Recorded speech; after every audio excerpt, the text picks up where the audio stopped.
Hey, I Teacher Thoughts here, coming at you with another video. We've got a problem in our water feature, in our pond for our lily pads that I've never seen before, and I didn't even know could happen. We've got a pest on our water lily leaves.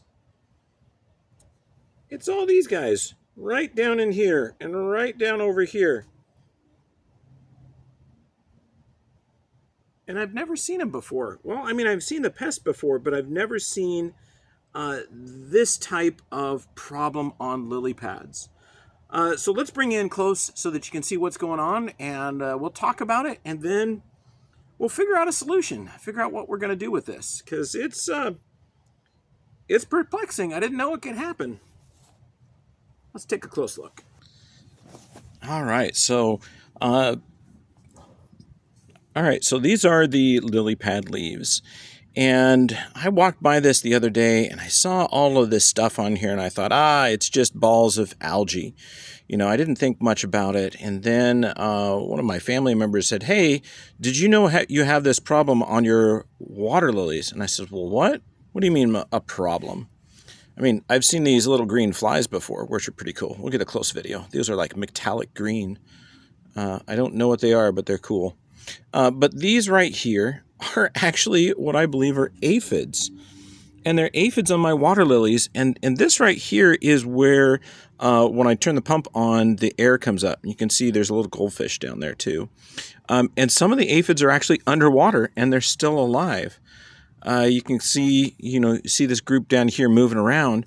They've been underwater and they're getting enough oxygen from the bubbles that they're surviving. The aphids are living underwater, which I didn't know was a thing. I kind of figured they would drown. So this is pretty thick. And the problem that we have is I have a lot of ways that I could treat aphids, but I don't have any ways that I can treat aphids with my goldfish in here. So there was an orange one I pointed out a moment ago. He's right down. Let's see if you can block the shadow. There he is, right down there. See, there's my goldfish. So I got a goldfish in here, and I've got aphids. So I can't just treat the water, and also the water's drank by the pets. It's drank by birds and other insects, beneficial insects. So I don't want to do anything there that would hurt that. So this is kind of the conundrum of how we're going to treat it. I think we need to get a close-up. So I've got my magnifying lens for my phone. We'll go ahead and put that on, and we'll take a real super close look. We'll see if we can figure out if these are in fact aphids, which I believe they are, but they're kind of tiny. Kind of nerve-wracking. I'm holding my phone over a pond. Oh, that's going underwater. Take a close look. Oh yeah, those would be aphids. Definitely aphids. I think this one's about to give birth. And there's a baby one there. Yeah, those are all aphids. 100%. This is a water lily infestation of aphids. Good golly. That one's got some honeydew. That big one right there, it's got some honeydew sticking out, which is making there'd be a lot of sugar in the water. I'm probably smashing aphids all over my lens. So yeah, this is where I was working. You can kind of see the little devastation there of the aphids, and they're crawling all over the place. I know that the goldfish will eat them if we get them in the water, but as you can see over here, they're kind of just floating on the water. And then some of them over here are underwater and alive. So what I think I'm going to do is I'm going to get a brush, and I'm going to just start doing physical removal of them. I'll get a nice fine paintbrush, and we'll kind of brush them off of there in hopes that the goldfish will decide to eat them. All right, I went out and got myself a nice, clean, brand new, never used brush. It's a shame I have to use it for this. But I'm going to go through and just take and support the leaves from below, and then working with the direction of the veining on the plant, I'm going to just brush all of these aphids off. Now, some of them will probably float back on, but others will be killed during the removal process. So that should help. Plants are very resilient, but when you have an infestation, I mean, there's there's probably over 1,000 aphids on this lily pad here. It's just not good to leave those on a plant. You know, sucking insects are going to remove a lot of energy from the plant. We want our plants to have the best chance that they can, because we're heading into fall, and they're going to need all of the energy they can get to store up for fall. There's only a few more weeks that they'll be able to have these leaves on here, and having them all full of aphids is not a good thing.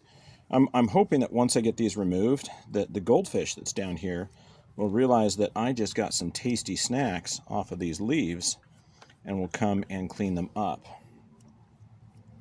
So they'll pretty much have all of the aphids moved off of them. You know, my initial goal for this had been to simply submerge the leaves, but then when I came over and I saw that the air pump was running and the aphids were still alive underwater, I was like, okay, we got to find another way. Now, I don't know if there's like some species of aphid that normally infests lily pads, or if this was just an opportunistic aphid.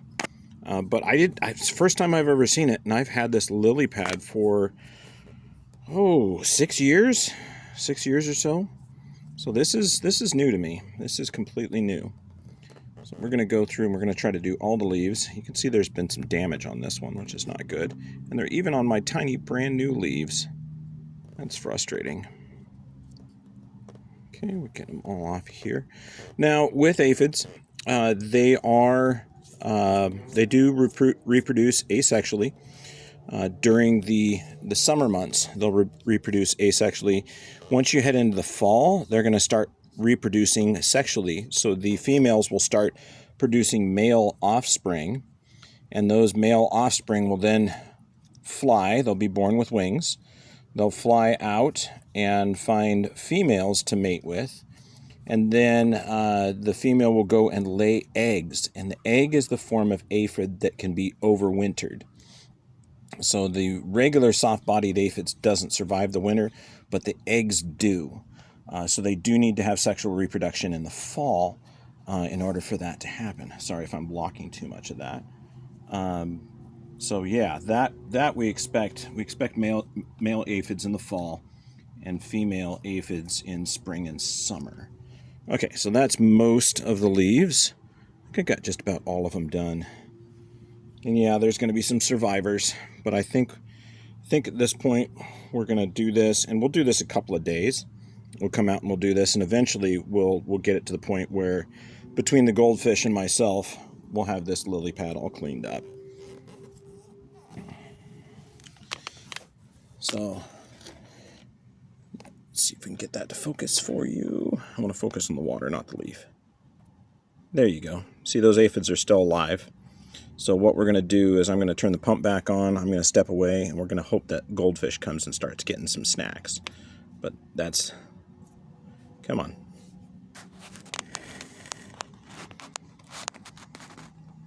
There you go. There's the live aphids. So they're still alive.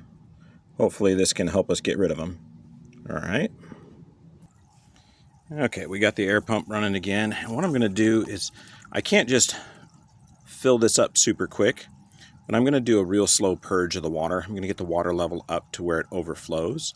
But I do have the goldfish in here, so I don't want to do too drastic of a water change on them. I mean, we're maybe doing 2 gallons.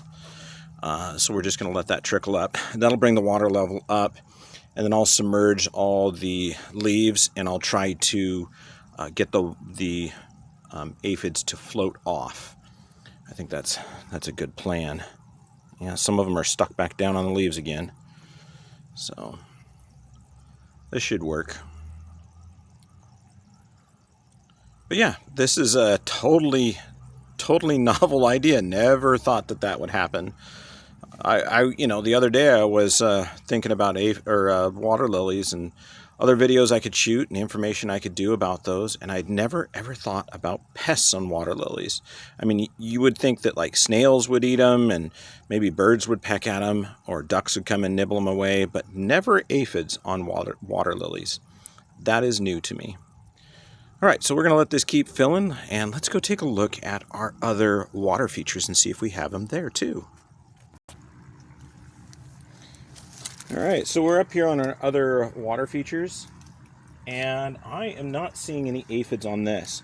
And of course, you know, I still have aphids on my hands, so I don't want to actually reach into any of the tanks to look around. I don't want to transfer them up here if they're not here already. But these seem to be doing okay. We're starting to get some leaf fall. It's, you know, it's late August. We're looking right at Labor Day weekend. So I expect the leaves to start falling, but I'm not seeing any aphids on these. So I think these escaped pests. The only thing I had bothering these is there was a raccoon that dug up 2 of these water lilies earlier this summer, and then they left them alone. I think they're trying to go for the goldfish and just ended up pulling up my water lilies, but these are doing fine. This air bubbler needs to be in. See if we can find a rock to hold that one down.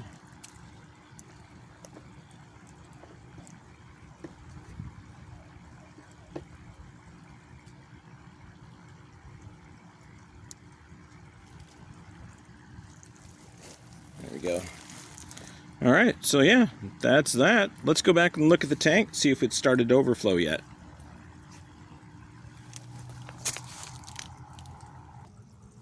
All right, I got back just in time. We're not quite at overflow yet. But what we're going to do is we're going to start to submerge these leaves. We're going to get those aphids freed up off there again.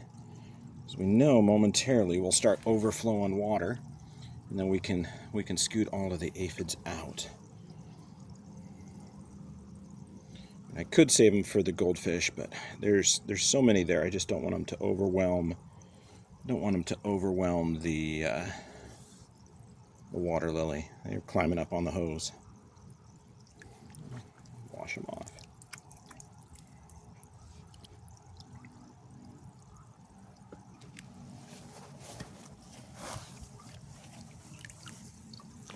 This pond is slightly tilted, so they should flow off the backside.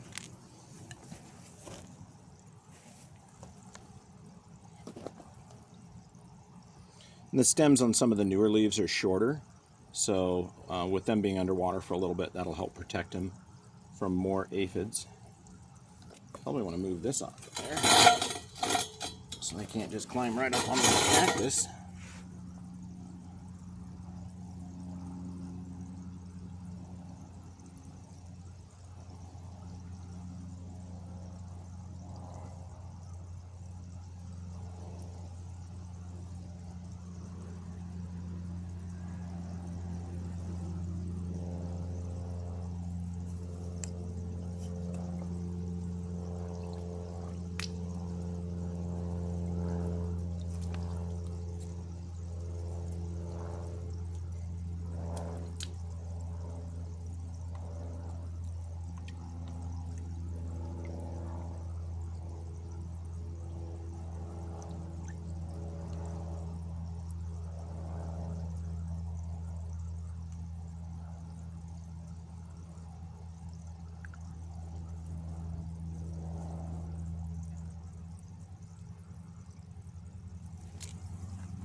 Okay, so we achieved overflow. We've got the majority of the aphids off.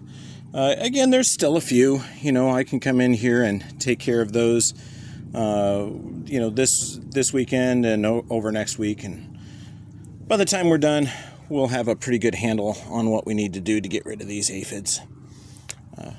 But anyway, I hope you enjoyed learning something along with me.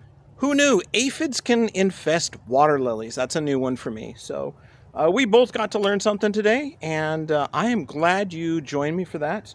Most importantly, what I need you to do is please subscribe and please watch the videos all the way to the end if you could.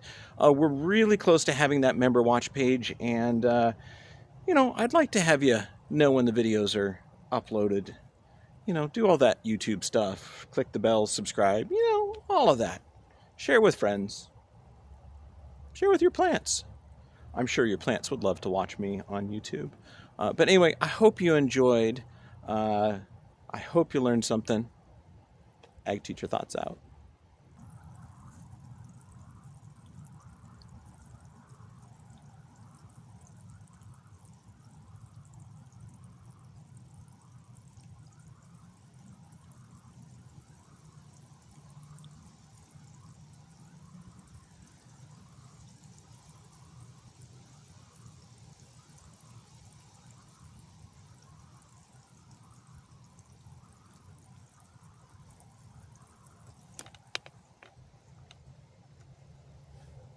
Main part of the video is done.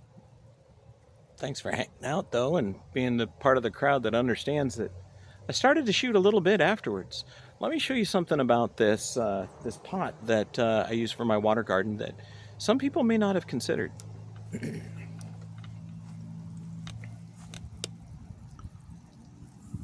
You see this random air bubble?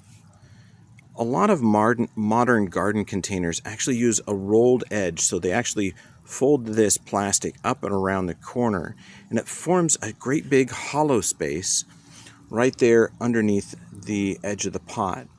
And when you do water features and stuff, you get water that gets trapped up in here, and it can freeze in the winter and break these open while you have them stored. So what I do is I actually drill a 1/4-inch hole right under the edge of this lip, and then as this water level goes up and down, it lets air in and out, because right under the water level down here, about 1.5 inches, is actually where that seam is. So without that hole there, there's no place for that air to go. So it just keeps the water out. But with a hole like this, it lets the water in and the water out. But that's why if you look at this water feature, there's a little bubble there because I had to drill a hole. So if you end up doing a water feature too with a container like this, make sure on the inside you do drill a hole up near the top to let air in and out of this dead space right here. Because that lip, oh, actually, mine's down about 4 inches. It's down around the tip of my finger. But it's down there. That lip can hold water, and that can allow you to get it out in the winter before you store the pot, but also it allows air to move in and out, and you don't have a dead zone in here where you get anaerobic bacteria built up. Or I had leeches when I first did this. Leeches came with the water lily, unfortunately, and I ended up they ended up getting up in here, and I needed a way to dry it out for the winter. So I drilled some holes, dried it really good, and then the leeches disappeared. I was able to get rid of them. But anyway, that is what that is for. Thanks for joining me. See ya.